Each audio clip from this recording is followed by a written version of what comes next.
पति जिंदा था तो उसकी कद्र नहीं की, पति के जाने के बाद उसकी कीमत पता चली। एक छोटी सी स्टोरी है, प्लीज पूरी सुनना, अच्छी लगे तो शेयर जरूर कर देना। घर की चौखट में उसकी मौजूदगी एक सीमा थी। किसी रिश्तेदार की हिम्मत नहीं पड़ती थी कि उसकी पत्नी से कोई ऊंची आवाज में बात करे। घर वाले भी सोच समझकर बात करते थे। वो कम बोलता था पर अपनी पत्नी की इज्जत करता था।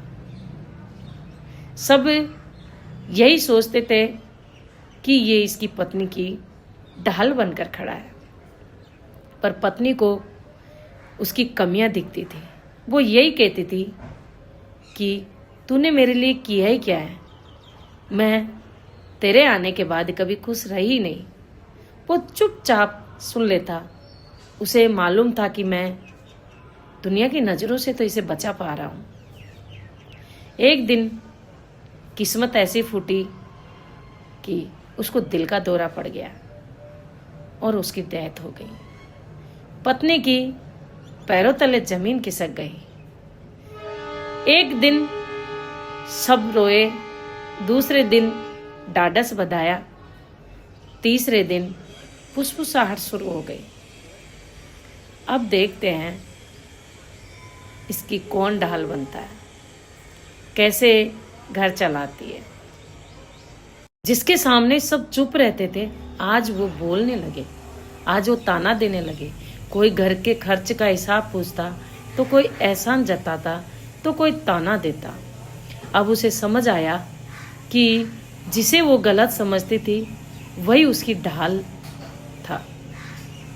एक दिन वो अपने कमरे में बैठी और उसने अलमारी से बटुआ, घड़ी और उसकी पुरानी कमीज निकाली और उसको सीने से लगाकर फुट फुट कर रोने लगी और कहा, मैं तुमको हमेशा गलत समझती थी।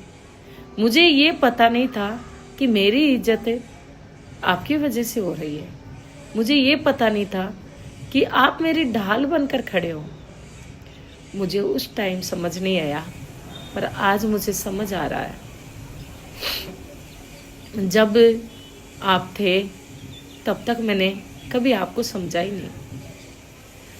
जब आप चुपचाप मेरे को रात को ये पूछते थे, थक गई होगी, पानी ला दूं, तो मैं बिना देखे कह देती थी ज़रूरत नहीं है। पर आज मुझे ज़रूरत है, पर आप नहीं हो। और वो बहुत ज़ोर ज़ोर से रोने लगे।